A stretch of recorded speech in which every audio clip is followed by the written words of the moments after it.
folks. 3, 2, 1, and we are live with one of the smartest men on the planet, humans on the planet, in my opinion. The proprietor and brains behind MobileDev Memo, amongst a bunch of other awesomeness. Eric, I've been just chomping at the bit to get, like, some of the stuff you post, some of the stuff you write is just so inspiring, impactful, just brain jarring, that I've been wanting to get you on the show forever. And then finally, Rashib connected me. Shout out to my boss. And then we made it happen. You were gracious enough to give us some of your time. So Eric, welcome to the show. Yeah, well, thank you for the very generous introduction. I would, probably elevate Rishab, the MIT PhD, above me. It's a video game. But he's your boss, so you'll have to deal with the consequences of that. I told you guys, big brain. So for people that don't know you, how'd you get started? What are you doing now? Let's give some people some color kind of to your background, and then I have just a ton of questions to jump into. Yeah, so I guess just kind of start from, graduated from college, studied finance and computer science in college. First job out of undergrad was in oil and gas investment banking. Didn't last very long in that. Didn't really like it. And I had always, wanted to work in tech. And so I just did that. Got a job at a startup. Thought that was pretty fun, but felt that just kind of felt a sort of compulsion to go to graduate school. So I went to England for graduate school. I went to University College London. I was to study economics. I received like a full, kind of full scholarship to do that from the European Commission when the UK was still in the EU. So this is a while back. Did that, and then as part of that program, it was kind of like a cross-disciplinary program. So I ended up doing a year it was a master's. So I did a year in England at UCL, and then I did a year in Estonia at the University of Tartu, which is, it's actually one of Europe's oldest universities, actually founded by the Swedes. So the Swedes are interesting because when they would colonize places, they would like build universities and educate the population and build infrastructure.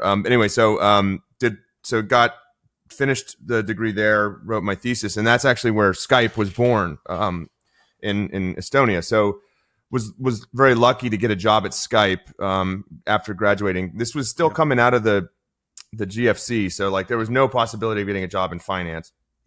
At the time, and Skype was like this ascendant tech story, and it was a very exciting company to be able to work at. I joined them as like an analyst, just a kind of generic analyst.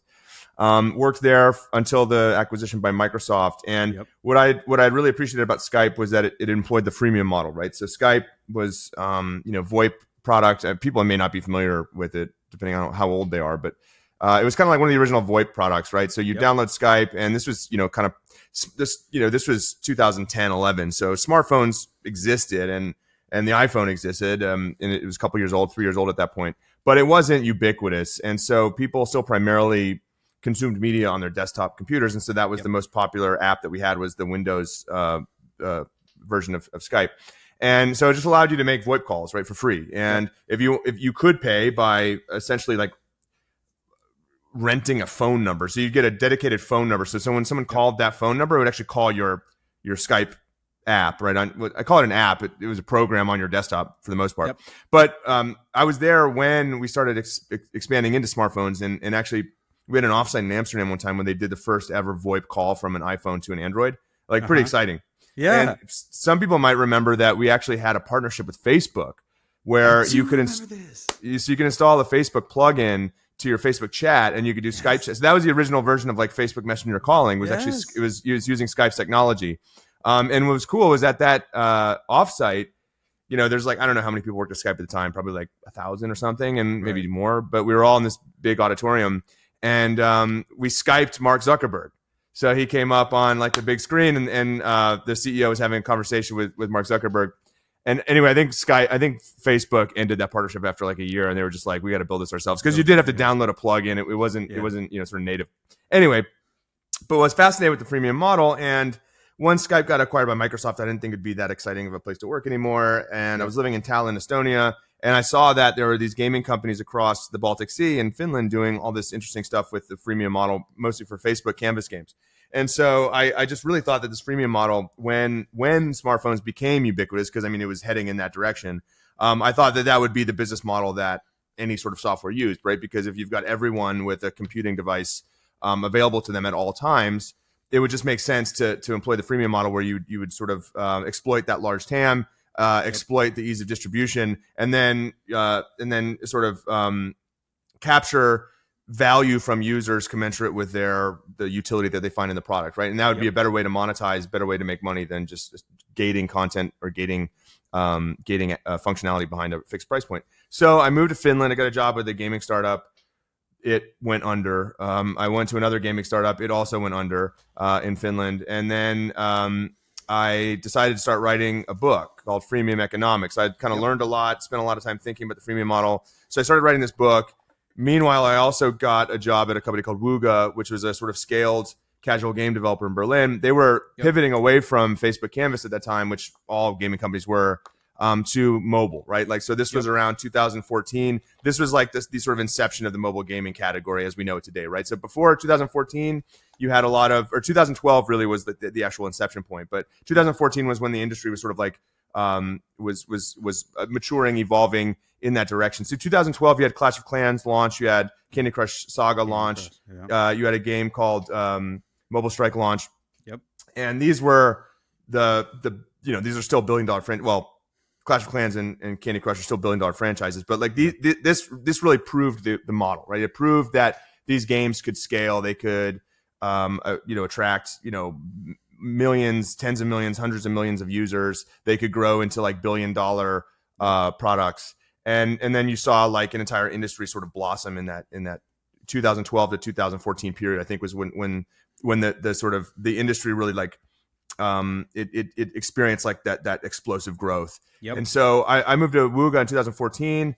Was finishing my book around the time that I started, and Wooga had was a casual games developer, like shifted to mobile. We had a big hit game called Jelly Splash, and then published a book. So was there for a couple years. Then I moved back to Finland, went to Rovio, which is the company that makes Angry Birds. I launched Angry Birds 2, did the marketing for the movie, left Rovio, started a company that built an analytics product for marketing teams, sold that to another mobile game developer in the US in San Francisco. So I moved back to the US, was there for like an earnout. And then just when my son was born, I just kind of left and tried to figure out what I wanted to do next, and started actively angel investing and thought that was pretty fun. And so I started a fund called Heracles Capital, invests in pre-seed stage companies in the mobile ecosystem. So nowadays, my sort of professional life is Heracles Capital, MobileDev Memo, which is my sort of trade blog on the digital economy. I do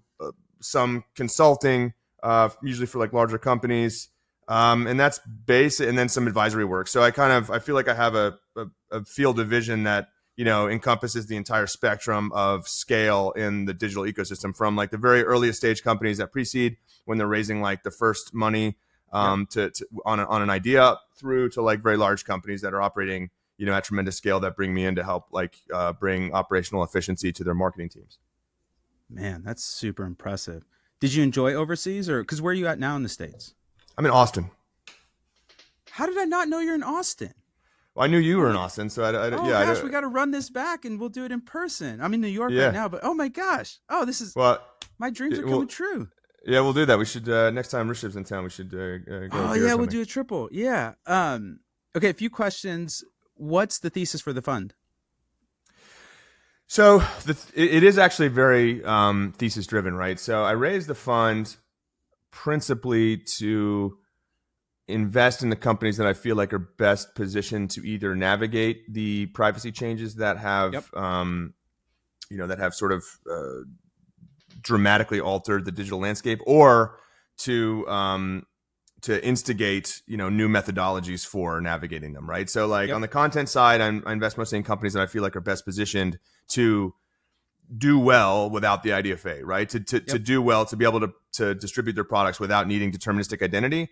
And so that is, usually content that meets a very specific need for a group of users that would actively seek out that need, right? Yeah. So no longer can you just market a generic mobile game, right? Like a sort of Me Too generic, undifferentiated mobile game using performance user acquisition, because that just it can't work anymore because you can't target known spenders, right? So like that would not, that's out of thesis, right? But on the infrastructure side, it's like a lot of privacy enhancing technologies, measurement, like probabilistic measurement. Fermat, right? I'm an investor in Fermat.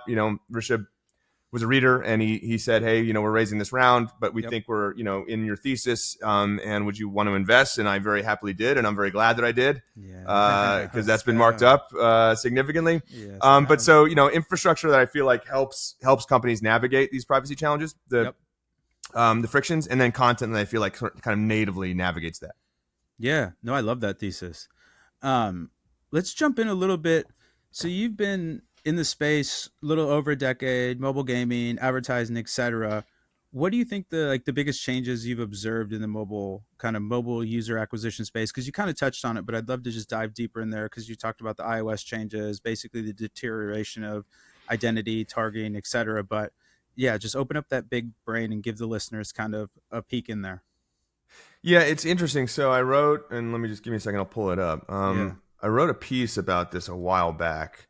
Your essays are sensational, by the way. And if you guys are not subscribed to the pod or to the paid, you need to get over there, because it is it's top class, man. It's really challenging, I think, sometimes to be a very intellectual writer that's entertaining, and I think you balance that incredibly well.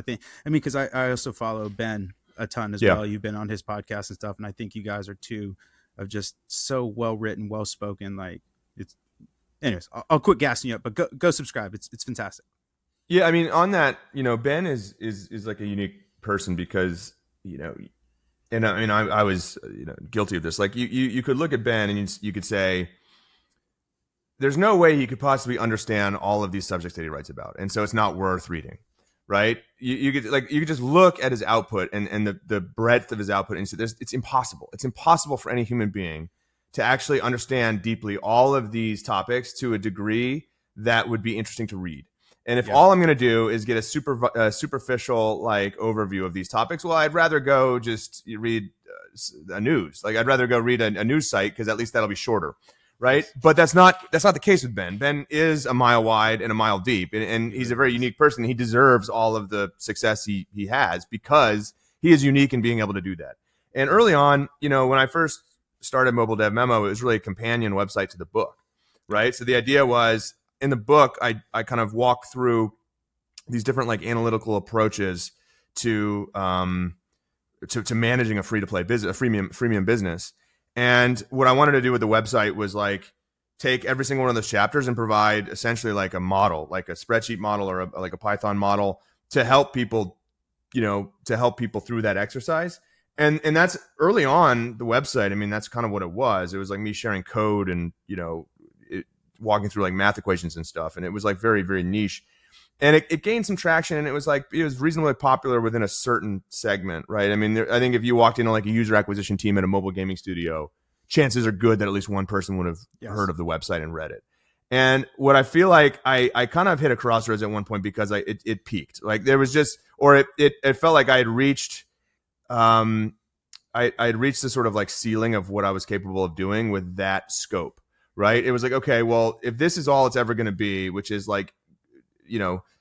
mathematical models for assessing, the performance of a freemium title, mostly free to play. I mean, I keep interchanging those two, because these tools and methodologies were only really relevant for mobile game developers. It's that's a pretty small audience, so I really want to spend time doing that, right? Because I mean, my wife read me the Riot Act one time. I used to basically take every single Sunday, and that was it. That was my Sunday. I was writing, because I felt like it was really helpful for me in my daily work too. Okay, I'm really thinking deeply about these topics. I'm going to write about it, because that helps me sharpen my understanding and helps me clarify the concept in my mind. But then I'll just publish it and I'll make it available, right? And then there's probably knock-on benefits to that. And so one time she's like, I don't want this to be our life, that every single Sunday is a work day for you. It's basically off limits. And I was like, okay, you're right. And so like, I need to find a way to distribute this across the week, right? So that I'm not just concentrating all on Sunday. But I was just like, okay, well, is this worth it, right? Because if my wife's pissed off, I'm taking a lot of my free time to do this. The maximum possible audience of this is like 2,000 people. Is it worth doing? And so I decided I would broaden the scope, right? It wouldn't just be freemium, and it wouldn't be more like the analytics side. It'd be, I think, more of the entire funnel, the entire spectrum of the funnel. Because I was working in user acquisition at the time, but I was mostly talking about like product analytics. And so why don't I open this up to the user acquisition side of this? Because A, that's just much bigger, right? It encompasses more people, more product categories. But B, I felt like that was becoming a lot more of an area that was ripe for bringing that kind of analytical rigor, because this was around the time that Facebook was really taking off. Like this is probably like 16, 17, right? And so if you think about the history of Facebook, its advertising business, first of all, you might remember this, or maybe not. I don't know how old you are, but like I'm old, so I remember. So remember, they didn't even have a native app. I mean, they weren't interested in app ads. Like mobile was not a big component of their revenue for a long time. It was all the right hand side ads, and they weren't doing that well, right? And then actually it's the CEO of Instacart now who left from Facebook. I'm blanking on her name, but she was the one who said, okay, we need to actually build an ads product for the app. Right? Because all the engagement's shifting to the app. It's shifting out of the web. It's shifting into the app. We need to be there with ads, relevant ads for people's eyeballs when they're using the product on their mobile phone, which increasingly is, the bulk of their engagement. Yes. And then what they did was 2016, they launched AEO. And that was the game changer. That was, let's do conversion targeting. Let's do conversion optimization against the things that advertisers actually care about. And then 2017 was VO, right? And VO was essentially the first iteration of Advantage Plus. They even said that. They even said when they launched Advantage Plus for app campaigns, that was just rebranded VO. But they took that model and because they had to post ATT, right? Now I'm skipping ahead a little bit. So VO is 2017, but that was the tidal wave moment for digital advertising, for SMB advertising, for bringing all these SMBs onto the platform, being able to buy revenue. When you could do that, when you could buy revenue and you could do that efficiently, and you turn that into a virtuous cycle of more revenue equals more data equals better targeted ads equals more revenue equals more data. When you could do that, you essentially exponentially grow the business, and you create new portions of the economy that couldn't exist before. D2C couldn't exist without AEO. It just couldn't. D2C was born from AEO, right? So that's what Facebook did 2016, 2017. I was like, this is really fascinating. Like these algorithmic systems that some people were really scared about. They're like, no, I don't want to entrust you. And you think about now with Advantage Plus, people are like, I don't know, it's a black box. 2016, I mean, this was like, this was like aliens coming to visit Earth. Like, I mean, this was unheard of that you could do this.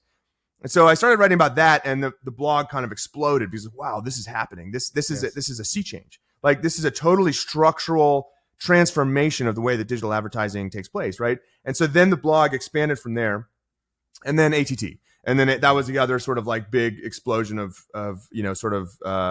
awareness for the blog, was when I started covering that, because no one was really covering it, or when they were covering it, like the press, like the sort of tech press, they were very deferential to Apple. They're like, isn't it so great that Apple's doing this stuff? And I was like, well, okay, you can reserve your moral judgment, but so like, I'm happy to have that conversation, but we need to have the other conversation too, which is, what is this going to do to the economy of the internet, right? And if we want to get into the ethical considerations here, well, let's actually rigorously interrogate what Apple is really doing here. How much more protection are they giving to users? Any? Because my argument is none. They're using all the data. They still use this, the same exact scope of data is still being used to target ads, but only Apple can do it. Right? Exactly. Only Apple can do it, and they don't give you a genuine choice with that scare screen. And when they do it themselves, they call it ads personalization, and they get a lot more real estate to explain the benefits of it, right? So anyway, that was the other sort of big, kind of audience expansion moment was ATT. But really, the first moment where I said, okay, look, I can either keep writing about freemium analytics, product analytics, and how to optimize freemium products, or I can expand this to the digital marketing subjects that are particularly relevant now because of these changes that are happening. So I did that. Blog grew, I would say pretty meaningfully, probably 2 or 3x. And then with ATT, it probably like 5x. So that's kind of the history. But if we go back, that's the history of the blog, right? Which I think probably maps to the history of the mobile space. But if you think just about gaming, I mean, first of all, you had 2008 App Store launched, right? Yep. 2009 IAPs were introduced, obviously a big, sort of watershed moment. Yep. Then kind of 2013, 2012, 2013, free to play becomes the dominant business model for mobile games. Another big sort of, sea change. 2014, 15, you get this games as a service framework. And keep in mind, gaming is probably a year to 2 years ahead of the rest of the consumer tech space in terms of like business model, distribution, all that kind of stuff. Then you had like 2016 kind of subscriptions. The subscription fees were dropped on the mobile platforms, and that's when you saw a lot more companies moving into mobile with consumer, just sort of generic consumer products.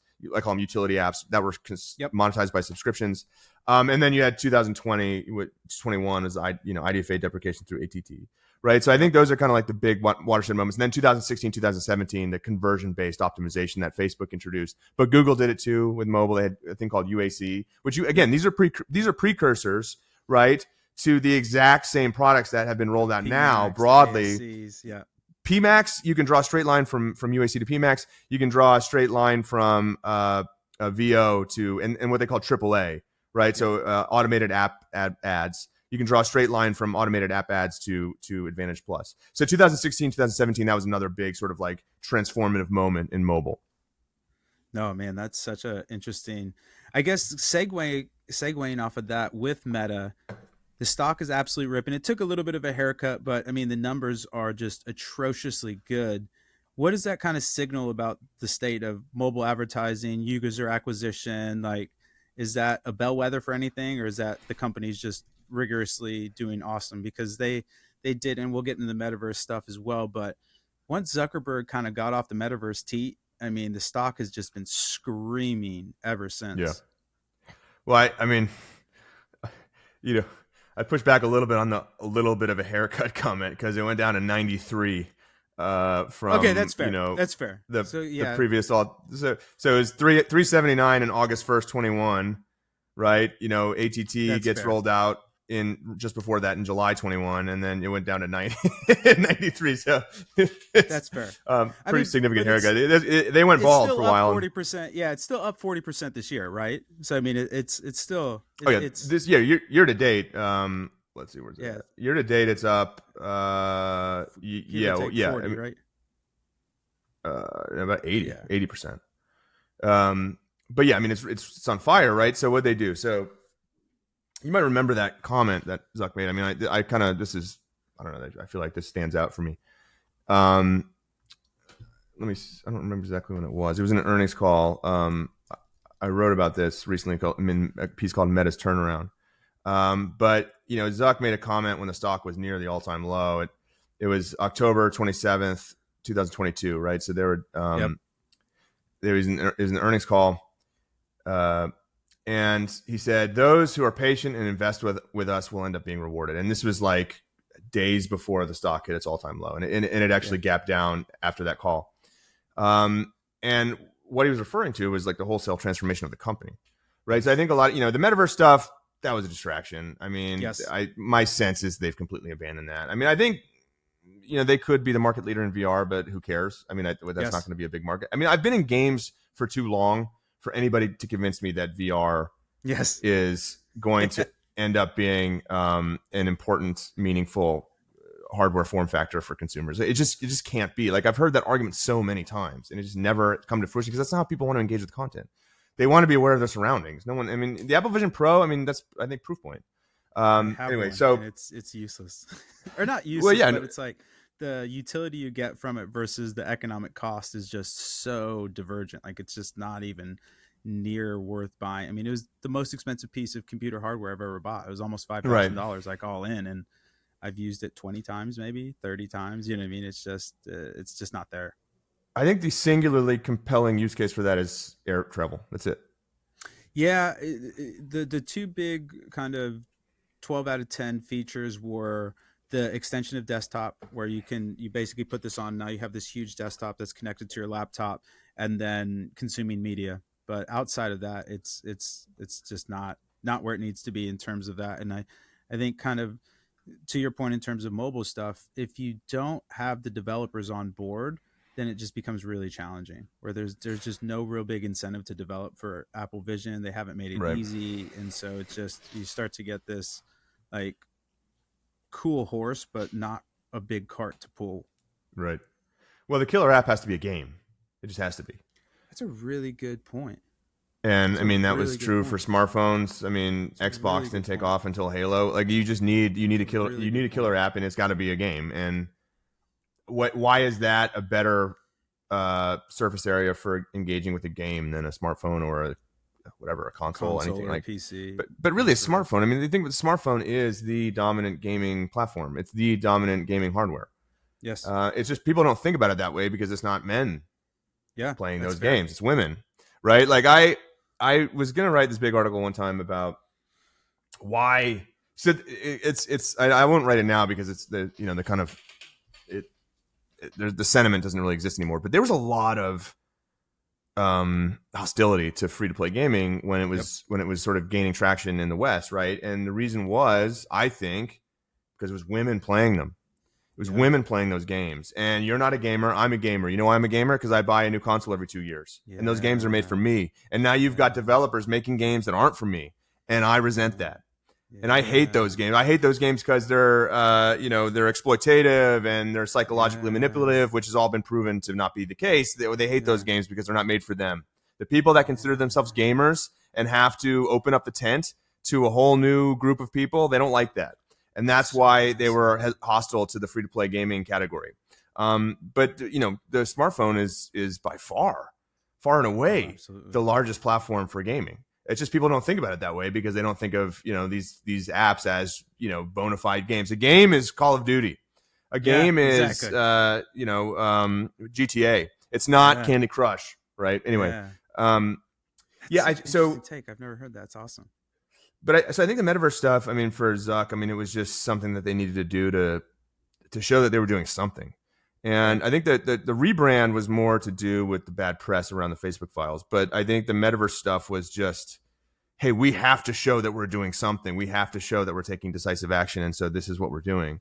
But because they couldn't really highlight to investors all of the change that they were making in the background because they wouldn't understand it. Like even to this day, I mean, I'll talk to some of the smartest people on the planet, and like it's not that they can't understand it. It's just that they've never been exposed to it. It's like, no, this is how ads work. This is how ads are served and targeted. Right.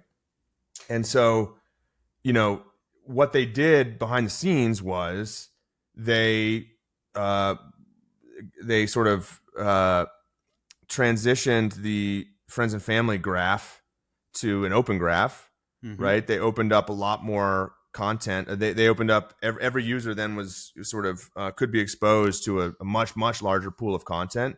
They transitioned to short form video, right, which is just more engaging, and they boosted engagement that way, right? So there's more stuff to show you, and the stuff that we're showing you is more engaging. So we'll keep you in the app longer, and if in doing so, we'll show you more ads, right? So we don't have to ramp ad load in the feed if you just watch more stuff, if you spend more time watching stuff. And so, but in order to do that well, they had to build the ML classification systems to curate video content, which they never had to do, right? The platform was text and image based. That's much easier to classify for relevance and to rank than video. Video is much harder to do that. Well, how did they do that? Well, they say it's AI, but I mean, this is maybe just a semantic argument. I don't think it's AI per se, but it's just, heavy duty machine learning. And what they did was they ran those models. They made the models much bigger and much more all encompassing because the models were very sort of purpose specific before, right? And then they ended up just taking all of the data they had available to them as inputs in a much larger model and running that on the GPU clusters that they bought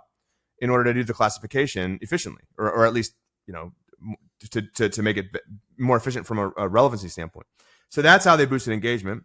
Then on the advertiser facing side, they built out the Advantage Plus suite, which they call AI. Maybe that I feel like when you talk about AI, what you really mean is you're emulating human activity. It's not just machine learning, right? So like, I think if a person did that before and now they no longer do it, that to me is AI.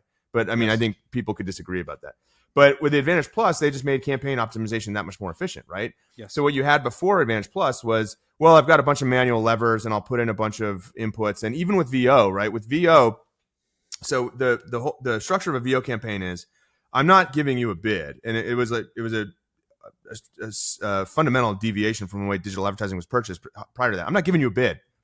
You tell me how much. You tell me what your ROAS target is. You don't give me a bid. So I might end up spending on a CPE basis. I might end up spending $100, $200, right? Whereas your bid would have been 10, and you get scared. But the reality is, I'm bringing you ROAS. I'm bringing you your ROAS target, right? And so that's ultimately what you should care about. And so let me figure everything else out. You don't have to tell me what your bid is. You don't have to tell me anything, any targeting parameters. I will find the right audience for you, and I will deliver the ROAS that you need. And the only question is what the scale will be in terms of your budget. And then all you really have to do, as the advertiser, all you really obligated to do in order to drive performance is to experiment with creative, right? And so Advantage Plus just took all of those manual levers away, pushed them into this machine learning, this very sophisticated performant machine learning models that we're going to optimize your campaigns for you. Don't worry about that. We'll bring you to optimal performance, right? So the data that they lost from the IDFA deprecation is lost forever. They can never regain it, and that the targeting will forever be less relevant. The targeting will forever be sort of diminished, right? They can't regain that. The targeting efficiency. What they can do is make sure they're not leaving any money on the table in terms of campaign optimization. So you bring that to sort of like the theoretical optimal level, which they did. And then the next step is to even take away creative production from the advertisers. We'll do that. We'll do that for you. Now that's further down the road. But so Advantage Plus made campaign optimization more efficient.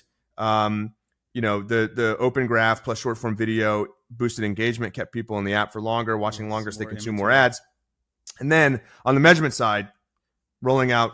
So CAPI is old. CAPI predates ATT. CAPI was built in response to ITP on Safari, right? But CAPI predates ATT, but they rolled that out. They sort of pushed the engagement of that post ATT. They pushed the adoption of CAPI post ATT so they could get the conversion events. They're not deterministically matchable, but they can be matched with IP. And so they're able to do better conversion matching. And then they rolled out AEM for app campaigns. So they did like those three things. I mean, but that's all in the background. Like, are you going to sell? Are you going to sell investors on that? That seems tough. Like that's very in the weeds. They really have to understand these systems in order to believe that you're going to be able to do that, and they have to understand that how long of a process that is, and how expensive it is, right? So they did all of that while kind of pitching this metaverse narrative, which I don't think they ever really were fully bought into. Correct. But it was like, hey, look, we are definitely doing something. See, look, metaverse. Fair. That's the best explanation I've heard of it. I thought it was just Zuck had a bunch of money and he was into this and he was driving the boat. He has X million voting rights. So it's like the board is pretty much, impotent to him. And so he's going to do what he wants, but that's a really good explanation. Kind of shifting a little bit to the metaverse as well. You had a great combo with Matthew Ball and you guys talked about like the potential like economic models of the metaverse. Like, how does that work when you have like, what's the economic function for digital resources when you have, essentially no scarcity? Yeah, well, I mean, it maps pretty closely to the idea of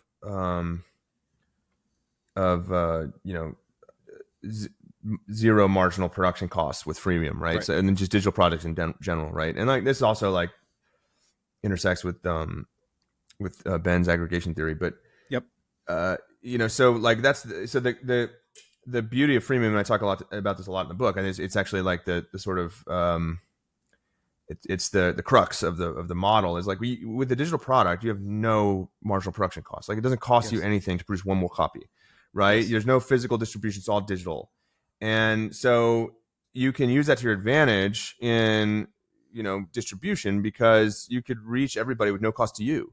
And so if you can reach everybody with no cost to you, why not reach everybody with no cost to them? Then you've absolutely maximized the number of people that can access your thing and your product. And so then what you want to do is make a product that a lot of people want to access, right? So you want to make a very sort of broadly appealing product because if it's niche, you're probably better. You might be better served. I mean, you have to run the analysis, but you might be better served with just a fixed price point, right? But if you're very broad, like let's say you go to this theoretical extreme, everybody in the world could potentially appreciate this product, and it's free, and it costs you nothing to make every single copy of it. Well, then there you go. You've got utterly free access to a market of the entire world, right? And then, then you're really just competing for eyeballs. Then you're competing for attention, and trying to get your thing in front of people. And so then that's just an advertising exercise.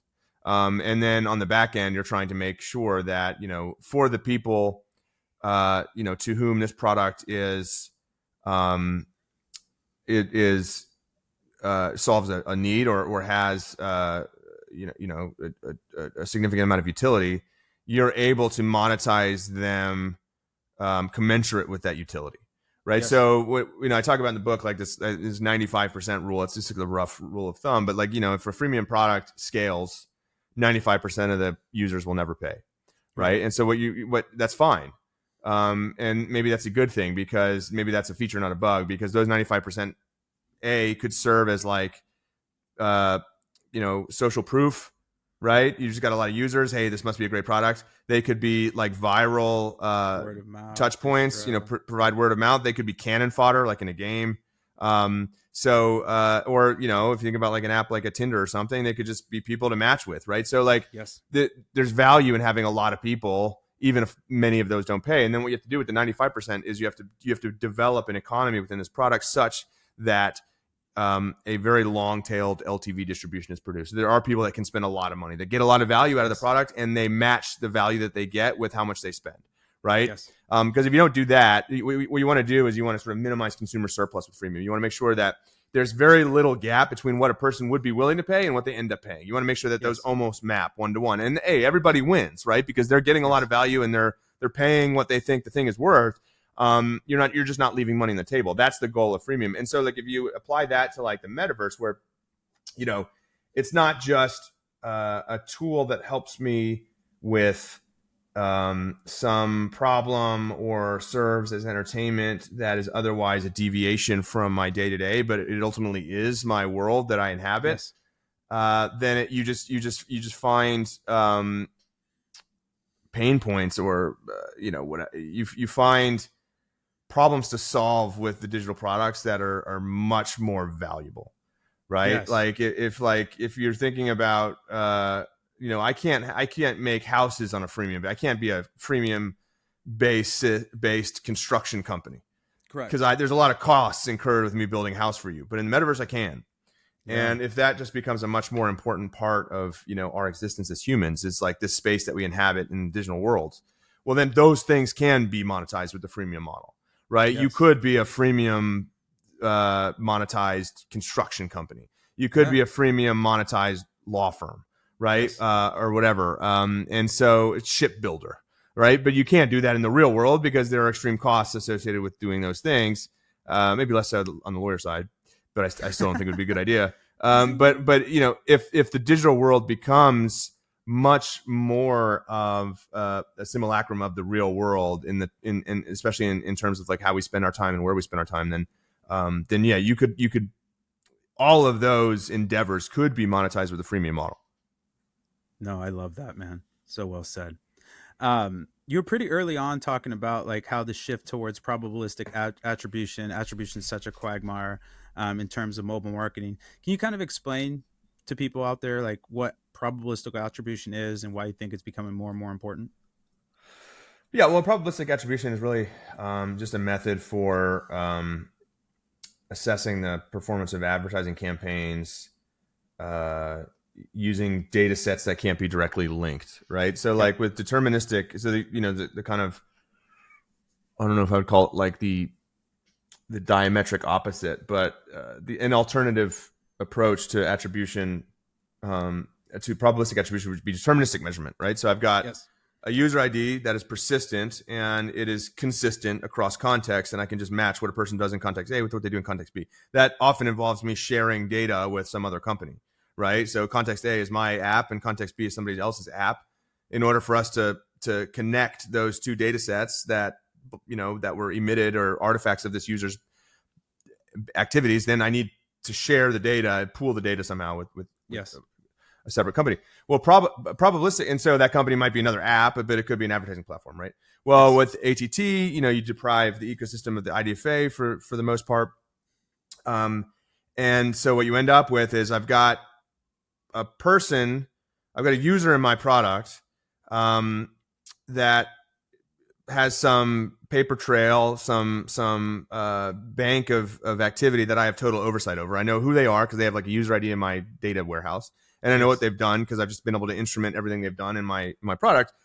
But I have no ability to match that with some other service for that same user because I no longer have a unique identifier that to map it with that is available to both me and that other person, right? Yes. And so with probabilistic, you'd say, okay, well, and like from the advertiser's perspective, you say, okay, well, I can no longer just send events back to Facebook that are tagged with the FBID or tagged with the IDFA because I don't have the IDFA, and the FBID is excised in a lot of ways from my visibility with first party cookies, and so what I'll do is I'll just say, okay, I don't know what that person did. There's no way for me to definitively know what this person clicked on that other property to get to my property, to get to my app or my website, and then make a purchase, right? I can't know that. It's impossible to know that now.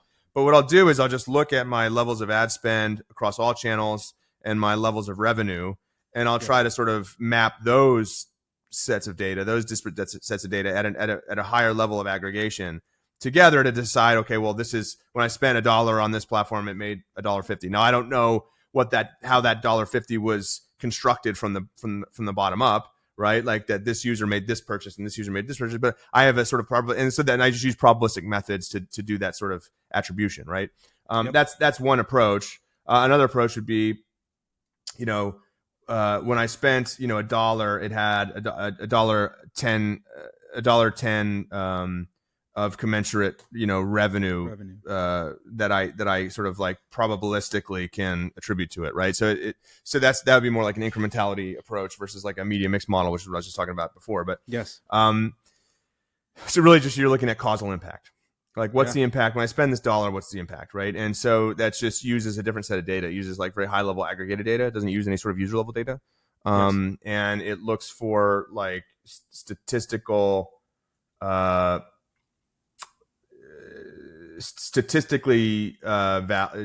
robust links between ad spend and revenue or something or some outcome that you're pursuing, right? So that's it's just using statistical methods to assess that versus what you believe to be deterministic identity. Yeah. So basically, the too long didn't read. It's ultimately looking for really high correlations and then trying to lean into those correlations from the past data that you've been tracking. Yeah, you could say that. Yeah, sure. Man, that's so awesome.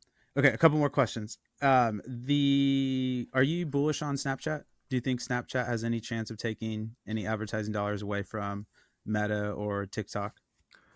So I don't think they have to take dollars away. I think if they improve the platform, they'll, so the cool thing about digital advertising is like, it's not a zero sum market, right? I mean, if I'm providing value, incremental value to an advertiser, they're going to want to invest as much as they can in my platform until that's not true anymore. Right. And that doesn't come at the expense of another platform. Like this could be net new opportunity.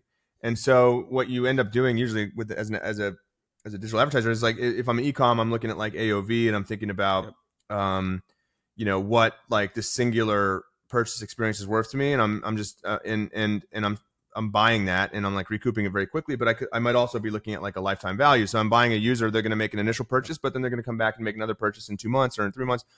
And so I'm looking at that sort of like predicted lifetime value, and that's how I'm bidding. Right now with like a lot of app developers, that's the only way they really think about this is like, what's the predicted lifetime value over a year or 2 years? Because it's going to be a much more sticky experience. Ideally, you habituate the user to your product. And so they're in there every day. And so you're front loading the revenue, right? So you're front loading the expense and you're recouping the revenue over time. Yes. And so, and a lot of, if it's, and the amount of the timeline over which you're comfortable doing that just depends on your financial situation. Like if you have a lot of cash in the bank, then you're okay to pony up for like a year's worth of revenues and then recoup those over, a year and then make your profit in the year after that or whatever. Right. And so like, if I see that a new channel is unlocking better return on ad spend, I'm just going to, I'll push more money into that channel. That money doesn't necessarily have to come from some other channel, right? And usually it doesn't. I want to sort of invest as much as I possibly can in every channel because that's just top line revenue growth. And the thing is, there are a couple companies that are obviously cash constrained. There's realities that you have to confront with this, but there's also a lot of facilities that you can use to borrow against your expected LTV, right? And so you're going to be cash constrained to some degree, right? But there are ways that you can avoid having to go off balance sheet for the expense of buying like a year's worth of revenue, or usually buying like 10 months of revenue buying 12 months of revenue that where the advertising spend gets recouped in 9 months or something. Right. And so so for that reason, I mean, there's it's not zero sum. It's Snap, if it gets better with its DR product, they certainly have users that Facebook doesn't, right? That's fair. It's a really specifically Snap. And so that just unlocks more growth for all the advertisers. And I mean, it's a great outcome. And I actually wrote a piece published today called The Rising Tide in Digital Advertising. And I was talking about, I think, a big contributor to the quarters that Snap and Pinterest had, and actually their revenue growth over the last couple quarters, is Facebook getting better. Because when ATT happened, there was a flight to quality. Everyone was in entrenchment mode. They just needed to get Facebook to work. They were focused on, Facebook performance deteriorated, right, for a lot of companies significantly, dramatically. But that was a critical channel that they had to fix. They had to sort of make that work. And so as Facebook has improved its platform and delivered more performance for advertisers, they're getting more comfortable experimenting and shifting budget to other places, right? Because they're just making more money. They can grow the team. They have the headcount to do that. They have the ability to build the infrastructure to do that. But B, there's just more of a level of comfort that the advertising ecosystem hasn't just been laid waste to, right? And so my sense is that the Facebook tide lifted all boats, and they allowed other advertisers to have the luxury of experimenting and spending more money and diversifying away from just Facebook, especially in ecom. Ecom was devastated by ATT. I mean, mobile gaming was too, but ecom to a much greater degree. I mean, there's just a graveyard of ecom company. I mean, you look at like Blue Apron. What was the shoe company? Adams? Allbirds still not doing well. Like you're exactly right. And then you could trace that to ATT. I mean, it's just, there was, and obviously these companies were not like very healthy. But look, I mean, if you build a company that is entirely dependent on Facebook, well, okay, you kind of did this to yourself. But the ecom space was just devastated by ATT. It was absolutely a Cambrian explosion of apocalyptic death. I mean, it was super challenging, and that is such an interesting thesis though, because my pushback was going to be, yes, but bandwidth, right? Like if I only have enough bandwidth to do one or two channels, I'm going to do Meta, Google. But that's so right that like, okay, my Facebook is crushing now. Google's kind of set it and forget it. So now where do I open up? I got to read this essay. That's really interesting. I love that thesis. I totally agree. And I'm actually a huge advocate for channel specialization and focus, right? I think it's actually really bad when people are like, so there's two approaches, right? And we're coming up on time, but there's two approaches. And I wrote an article about this, I've written two kind of on this topic. One is called opportunity cost in user acquisition, I think. Yep. And the other one's called building a channel composition strategy or traffic composition strategy. And there's two approaches basically. One is waterfall. I max out my best channels, and only when I do that, because usually ROAS and budget are inversely correlated. So the more budget I spend, then my ROAS decreases, right? But I've got some sort of target. Like let's say it's 110 on 90 days, right? So I hit 110 on 90 days. I can't spend a single dollar more because that would then my ROAS, it would break my economics. My ROAS would descend below my target. So then I move to the next channel, and then I maximize that, right? And so what you're doing there is you're minimizing operational complexity, but you're also minimizing ROAS, right? So because the other opportunity would be I just diversify and I spread my money around every single channel. I'm getting the max possible ROAS on every single channel, right? But that increases operational complexity. I need someone who knows how to run Snap, and I need creative team that knows how to build creative for Snap, TikTok, whatever. Bingo. And so my sense is for most advertisers, the trade-off's not really worth it. You'd rather just concentrate and specialize. and and inculcate a genuine expertise in Facebook, because that honestly will give you more ROAS, right? And and the thing is, like, well, then if you're taking the waterfall approach, which everyone did post ATT, Yes.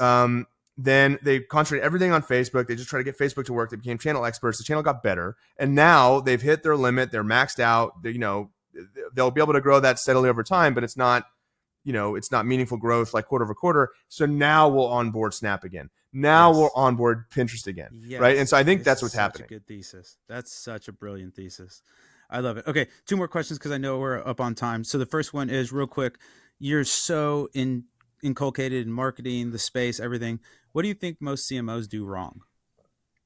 No, don't get me started. Most CMOs is, I think most CMOs are. I think the CMO role is mostly like antiquated, right? Like I think it's an anachronism. It's an anachronism from like many decades ago. I just don't think it's fit for purpose, especially with digital companies that make digital products. I mean, look, saying that, there are great CMOs, but I think the way that the CMO role is conceptualized for most companies is ineffective, right? A CMO essentially should own the outward facing growth initiatives for the company, right? And a product manager should own the inward facing growth initiatives for the company, because growth is the ultimate, it's the ultimate goal, right? I mean, and so, a lot of CMOs, they don't actually think that way. They think that they should own like brand vision, or like the way that the thoughts that are conjured up when someone recognizes your brand. But I don't think so. I think they should get people to buy your product, right? And like my marketing shelf is really interesting because it's a book called Modeling Extremal Events, which is it's a book about like pricing insurance premiums. But what's a great one to take to a party. But what's an extremal event? What's an extremal event? A purchase. Yes. A purchase. When you're running direct response campaigns, a purchase is an extremal event. That's been very helpful in helping me like kind of clarify some of the ways I think about digital advertising. I've got putting auction theory to work. I've got auction theory. I've got numerical recipes in C. I've got data science for marketing analytics. I've got the universal economics. And I've got more at home, but these are my like sort of everyday, I'll pick that up and reference it a lot. Yeah. And then I've got Ogilvy on advertising. Oh, of course. And that book was written, I think, in the 80s. And he says something really like what brings me back to that book, and what makes me think it's like actually, relevant in today's time, is he says something is like, my goal as a marketer was never to win like an award for the best creative. It was never to to get accolades from people, for the billboard or the magazine. I mean, I'm bastardizing this horribly, but my goal was always to make a sale. Yes. Right. And I think the CMOs miss that. They think their job is to fly around the world and go to Cannes and to just like be quote unquote be creative. And my sense is that your job should be to drive sales and drive revenue growth, and so how do you do that? Well, for digital products and for actually most products, it's performance advertising. Now, performance advertising encompassing brand ads, right? So my conceptualization of performance advertising is not that it sits opposite to brand advertising. Those are not two separate things. Performance advertising is a model-driven framework for spending money on ads and bringing more than that back. And brand advertising sits within that. Direct response sits within that. Delayed response sits within that. I'm not saying all your budget should go to Facebook for like a 30-day payback period. What I'm saying is you should have a model that with like a high level of reliability tells you how much money you're going to get back when you put $1 in, right? And maybe some of the effect of that dollar going in is like better brand awareness that leads to sales later on, or leads to higher AOV when the people do ultimately purchase. But I want the model to tell me that. And it's not just gut level intuition that, hey, I think this advertising will make people much more aware of our brand and more likely to buy it than our competitor. No, I want a model to tell me that.